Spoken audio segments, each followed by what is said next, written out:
여러분 안녕하세요. 자, 한국사회 이해 오늘은 세 번째가 아니고 네 번째 시간. 자, 한국사회 이해 오늘은 한국 상징, 한국의 상징물에 대해서 공부하도록 하겠습니다. 자, 한국은 원래 대한민국이라는 네 글자가 줄여서 한국이라고 이야기하고 있어요. 자, 그래서 한국을 대표하는 상징물로는 무엇이 있는지 한번 알아보도록 하겠습니다. 자, 여러분이 생각할 때 한국을 대표하는 것은 무엇이 있을까요? 한국이라는 나라를 알 수 있는 것. 자, 국기. 한국은 태극기가 있죠. 자, 그러면 한국 사람들이 부르는 노래 BTS 말고요. 애국가. 그쵸? 국가라고 해서 애국가라는 것이 있어요. 자, 그 다음에 국화라는 것이 있어요. 국화. 그 나라를 상징하는 꽃이 됩니다. 그래서 한국을 상징하는 국기, 국가, 국화 이렇게 해서 한국의 상징물이라고 합니다. 국기는 태극기라고 하고 국화는 무궁화라고 하고 그 다음에 국가는 애국가라고 합니다. 자, 여러분들도 다 아시죠? 자, 그래서 태극기는 하늘과 땅과 물과 불을 나타내는 의미를 가지고 있고 애국가는 나라를 사랑하는 마음을 담은 의미의 노래이다라고 합니다. 자, 그리고 한국의 무궁화, 국화인 무궁화는 그런데 이것이 한국의 국화라고 딱 정해져 있는 것은 아니에요. 그런데 한국에서는 무궁화가 많이 피고 전국에서 무궁화가 많이 피기 때문에 어느 순간부터 한국의 꽃은 무궁화이다라고 되었지만 법적으로 무궁화가 한국의 국화이다라고 하진 않아요. 자, 그래서 무궁화는 온대성 기후를 가진 한국에서 7월부터 10월까지 피는 꽃인데요. 보통 키는 2에서 4cm, 4m 정도가 되고요. 무궁화는 한번 피면 쉽게 지지 않는다라는 점에서 한국 사람들이 국화로 생각하고 있는데 그 의미는 한번 꽃이 피면 쉽게 시들지 않는다라는 의미라고 했는데 여기에서 한국 사람들은 우리의 한국인의 끈기 이것을 상징하는 것으로 무언가 한번 시작하면 끝날 때까지 끝이 난 것이 아니다. 쉽게 의지를 굽히지 않는다라는 의미를 가져서 한국인들에게 굉장히 의미 있는 꽃이라고 합니다. 그래서 이 꽃은 한국이 일본의 식민지 지배를 받던 때에 독립운동을 할 때에도 무궁화를 국화로 하면서 왜 이 무궁화를 국화로 하느냐라는 의미에서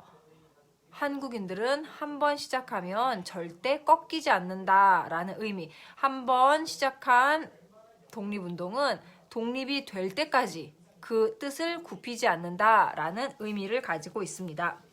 자, 그래서 이렇게 한국을 상징하는 국기, 국가, 국화에 대해서 알아봤습니다. 자, 그러면 여러분들 나라의 국기, 국화, 그리고 국가, 국기, 국가, 국화. 이것이 무엇이 있는지 한번 이야기해 볼 건데요.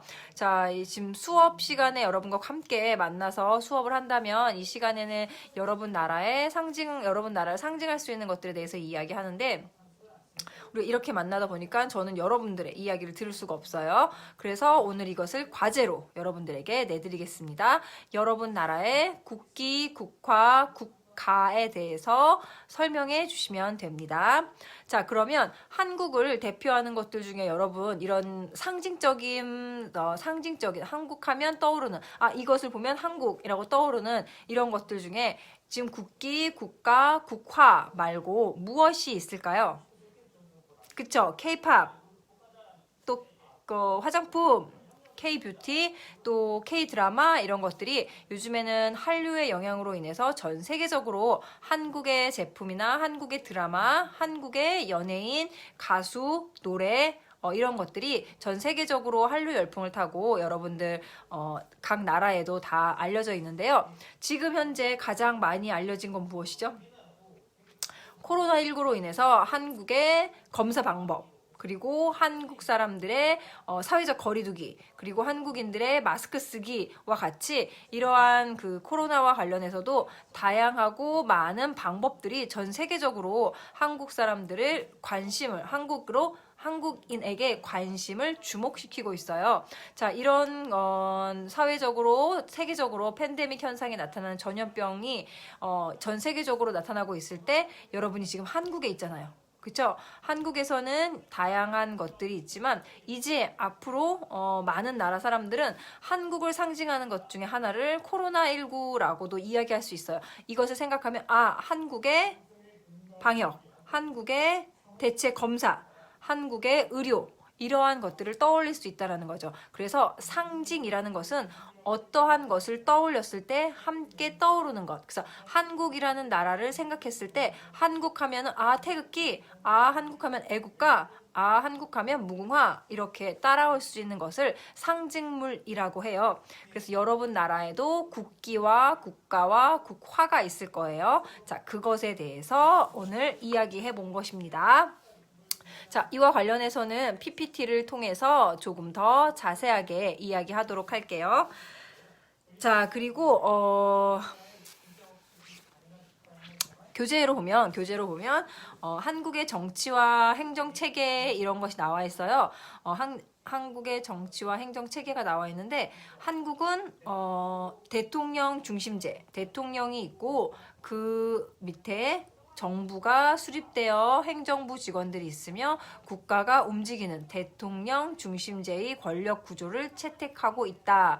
자, 여러분 나라 중국 같은 경우도 시진핑 주석이 있고 그 밑으로 관료들이 있는 거잖아요. 그 일을 하는 사람들. 자, 그리고 또 뭐 스웨덴 같은 나라, 이런 나라는 왕이 있잖아. 영국도 여왕이 있고, 자, 그래서 이렇게 왕이 있는 나라가 있고 대통령이 있는 나라가 있고, 이렇게 대통령이 없는 나라도 있잖아요. 그래서 국회의원들이 의원 내각제라는 것을 실행해서 국회의원들을 중심으로 정치나 정책을 실행하는 그러한 나라들도 있어요. 그런데 한국은 대통령 중심제의 행정 체계를 가지고 정치가 이루어지고 있다라고 이야기할 수 있고, 자, 한국은 대통령을 누가 뽑아요? 국민이 직접 선거를 해요. 자, 여러분들 다음 주 수요일이 4월 15일 무슨 날이에요?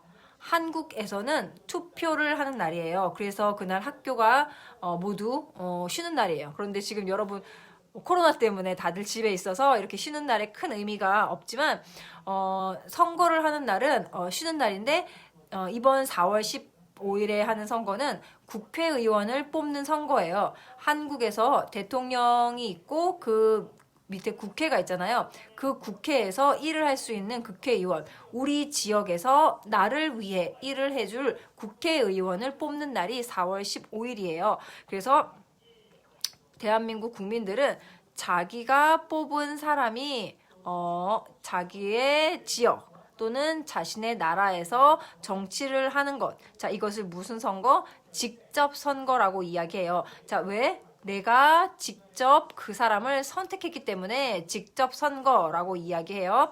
자, 그래서 대통령은 국무총리를 비롯해서 중앙행정부서의 여러 가지 뭐 행정부 장관, 그 다음에 교통부 장관, 보건복지부 장관, 이렇게 장관들을 임명하여 행정부, 국가의 일을 맡아서 볼 행정부를 구성하게 되고, 자, 이런 행정부의 조직은 18부 5개처의 17청이라고 있어요. 그래서 이러한 것들은 여러분이 자세히 공부를 해도 좋지만 특별하게 여러분이 한국의 정치 체계나 행정 체계에 대해서 엄밀히 말하면 아주 자세하게 알 필요는 없어요. 여러분들이 한국에서 그렇게 크게 중요하지 않으니까. 그런데 책에 보면 이렇게 주요 업무, 여러분과 관련된 부서들에 대해서 나와 있는데, 여러분과 관련된 교육부, 외교부, 법무부, 뭐 이런 것들. 자, 여러분들이 비자와 교육과 이런 것들과 관련된 부서들인 거죠.